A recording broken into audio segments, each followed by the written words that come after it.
And this is a pretty significant cut when you consider that the company has been pretty successful since its turnaround after the Great Recession.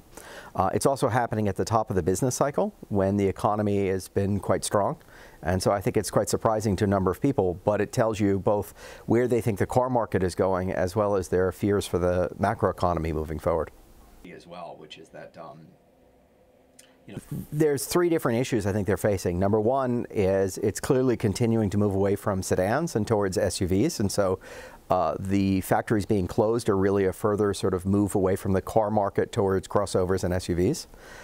Secondly, they worry that the overall car market is going to be slowing down, that the economy is right now sort of at its peak, and it's hard to imagine it's going to do better moving forward. The third thing they have to worry about is just a change towards both electric and self-driving cars, along with that, changes in car ownership. They see a world in which there are fewer car sales, cars last longer, and the nature of car technology will be quite different. Not a short-term trend. The other thing, they know the capital investment in these new technologies is going to be in the billions, and so they're trying to get ahead of this curve. If you think about the Chinese market, we're expecting... they're trying to position themselves for a piece of that where they don't sell cars but sell services or rides. Whether they can do that, I think, is a really open question, and I'd be a bit skeptical. But they see a wave coming, and they're trying to get ahead of it. We had these big tax cuts. We're stimulating... Well, the tariffs are adding to the cost of steel and other raw materials, and so that's sort of increasing the pressure that the company's on. But this is really a broader reaction to where they think the economy and the car market is going. Just look at the money that Google, Apple, Tesla is throwing in. And there's a short-term cyclical trend where they think the car market and the economy may soften over the next year or two.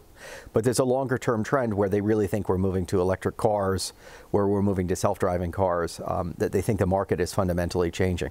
That are available on demand that people use all the time. So innovation is shorthand for electric and autonomous vehicles. Not just in the United States, but they think they could be launching about 20 models over the next couple of years that are electric in China. GM now sells more cars in China than it does in the United States. You don't use them enough, but if you had a car that you were using 20... The average car quality is going up. You routinely run into people whose cars are over 100,000 miles that have very few problems. The industry is a victim of its own success in that the average quality of an American car has jumped enormously. We don't see any difference now between American or Japanese car makers.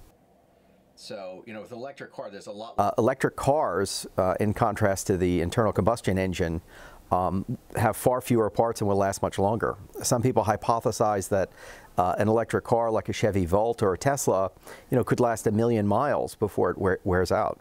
Will just seem to last longer. Even if one of them... There's a real risk around the world for car companies that they'll face increasing regulation on emissions.